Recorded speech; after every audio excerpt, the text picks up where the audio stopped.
আমরা সবাই গান শুনতে ভালোবাসি। बाजीगर मैं बाजीगर बड़ी मस्तानी है चांद ये हर रोज मैं देखूं तेरे साथ की आड़ से दिल भरना।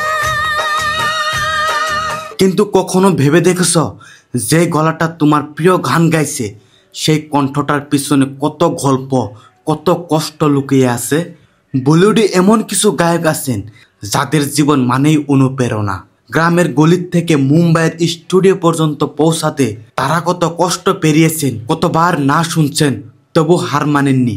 আজ আমি তোমাকে নিয়ে যাব সেই যাত্রায়।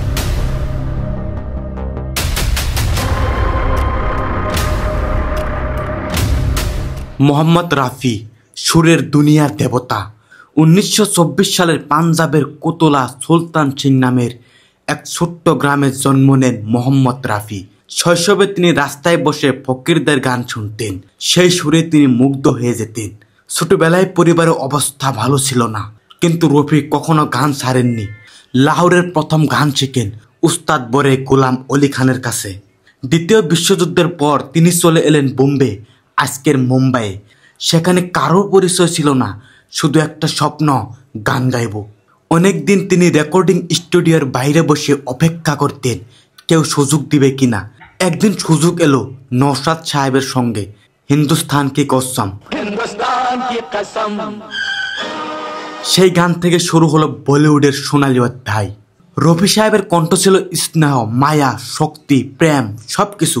তিনি গেয়েছেন 7,000-এরও বেশি গান, গেয়েছেন প্রেমের গান, দেশ আত্মবোধক গান, কৌতুক গান, কাওয়ালি, সবই। 1980 সালে তিনি আমাদেরকে ছেড়ে চলে যান, কিন্তু তার কণ্ঠ আজও জীবিত আছে কোটি কোটি মানুষের মনে। এখন আমরা কথা বলবো কিশোর কুমার, মিউজিকের পাগল প্রতিভা। 1929 সালের মধ্যপ্রদেশের খন্ডুয়া শহরে জন্ম নিল কিশোর কুমারের। বাবার নাম ছিল অভাস কুমার গাঙ্গুলি, ভাই ছিলেন বিখ্যাত অভিনেতা অশোক কুমার। ছোটবেলা থেকে গান ভালোবাসতেন, কিন্তু পেশা হিসাবে গান নয়, অভিনয় শুরু করছিলেন।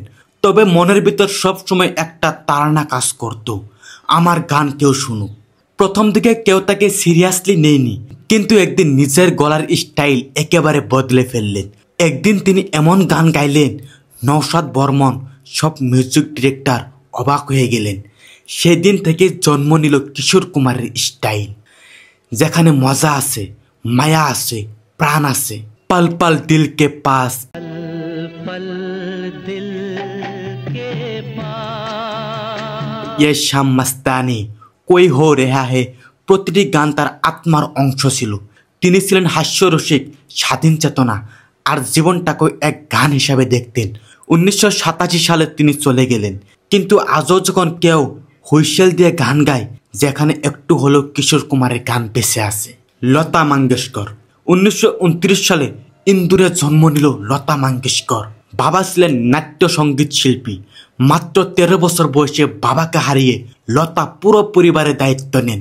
ছোটখাটো সিনেমার অভিনয়, ছোট গানে কোরাস, এভাবে শুরু তার সংগ্রামের দিন। একদিন এক মিউজিক ডিরেক্টর তার গলার গান শুনে থেমে যায়। মিউজিক ডিরেক্টর বলেন, এই কণ্ঠ কিছু আলাদা আছে। তারপরে শুরু হলো ইতিহাস।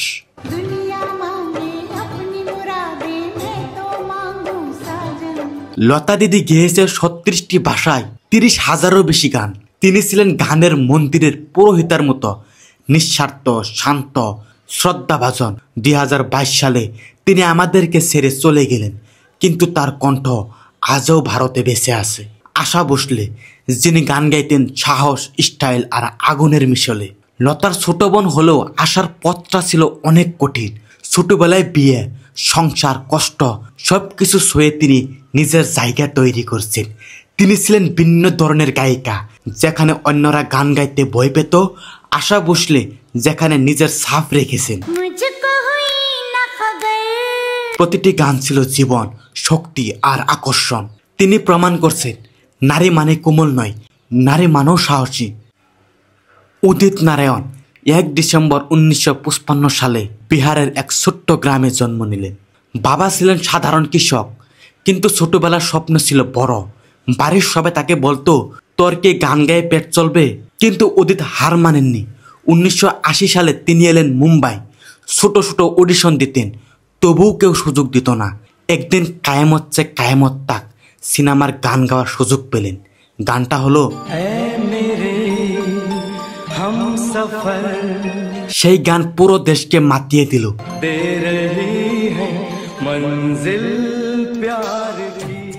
সব প্রেমের গানে তার কণ্ঠ ছুঁয়ে গেছে কোটি কোটি হৃদয়। উদিত নারায়ণ অনেক বিখ্যাত একজন সিঙ্গার। কুমার শানু, কলকাতার ছেলে কুমার শানু ছোটবেলায় বিয়ে শাদিতে গান গাইতেন। বাড়ির অবস্থা খারাপ, কিন্তু স্বপ্ন ছিল একটাই, বলিউডে গান গাইব। মুম্বাই এসে প্রথমে কেউ তাকে চিনত না।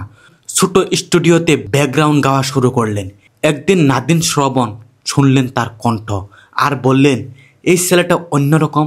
আশিকি সিনেমার গানগুলো তার জীবন বদলে দিল। কুমার শানুর নজর কি সামনে এই গানটি ছিল অনেক দুর্দান্ত হিট। 90-এর দশক ছিল কুমার শানুর সময়। প্রতিটি প্রেমের গল্পে তার গান ছিল আবশ্যিক।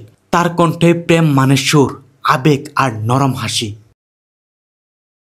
সোনু নিগম, দিল্লির ছেলে সোনু নিগম মাত্র 4 বছর বয়সে বাবার সঙ্গে স্টেজে গান গাইতেন। মুম্বাই আসার পর ছোট ছোট গানের সুযোগ পেতেন, কিন্তু বড় ব্রেক আসছিল না। অবশেষে তিনি একটি গান গাওয়ার সুযোগ পেলেন, আর যে গানটা তাকে অনেক হিট করে দিয়েছিল। গানটা তাকে এক ধাক্কায় জাতীয় তারকা বানিয়ে দিয়েছিল।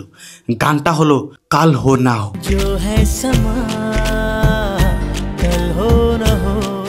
সব গানের সুরের কণ্ঠ ছিল কোমলতা, অনুভূতি আর সত্যতা। শ্রেয়া ঘোষাল, পশ্চিমবঙ্গের মেয়ে শ্রেয়া ঘোষাল ছোটবেলায় সঙ্গীত প্রতিযোগিতায় অংশ নিতেন। সারেগামা প্রোগ্রামে গান গেয়ে তিনি নজর কাড়েন সঞ্জয় লীলা বনশালীর। তিনি বললেন, তুমি আমার দেবদাসে গান গাইবে। দেবদাস সিনেমার থেকে শুরু হলো শ্রেয়ার উত্থান, তারপর থামেননি। তেরে ওর, সুন রাহা হে,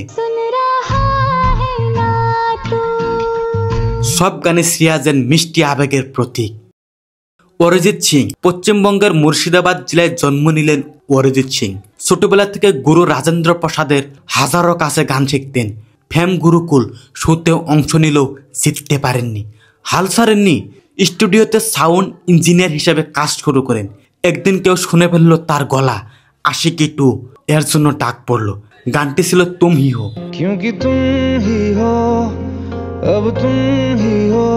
আর সেই গানে বদলে দিল তার জীবন। অরিজিৎ দেখিয়েছে ব্যর্থতায় সাফল্যের প্রথম ধাপ। জুবিন নটিয়াল, উত্তরাখণ্ডের দেরাদুনে জন্ম নিল জুবিন নটিয়ালের। ছোটবেলা থেকে পাহাড়ে বসে গান গাইতেন। তার কণ্ঠ শুনে স্কুলের সবাই বলতো, তুই একদিন বড় গায়ক হবি। মুম্বাই আসার পর অনেক অডিশন, অনেক প্রত্যাখ্যান, কিন্তু তিনি থামেননি। একদিন এলেন লুত গায়ে গান নিয়ে, আর বলিউডে বলল এক নতুন কণ্ঠ।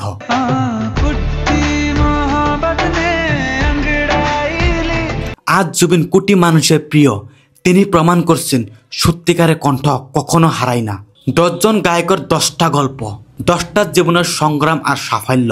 রফির সরলতা, কিশোরের উন্মাদনা, লতার পবিত্রতা, অরিজিতের আবেগ, সব মিলিয়ে তৈরি হয়েছে ভারতীয় সঙ্গীতের আত্মা। মনে রেখো, যে গান সত্যি মন থেকে গাওয়া হয় সেই গান কখনো হারিয়ে যায় না। এই গায়করা শুধু গান গায়নি, তারা ইতিহাস লিখছে সুরের মাধ্যমে, আর সেই ইতিহাস আজও আমাদের বুকে বাজে। তুমি যদি গান গাইতে ভালোবাসো, যদি স্বপ্নে বিশ্বাস রাখো, তাহলে একদিন তোমার কণ্ঠ এই আকাশ ছুঁয়ে যাবে।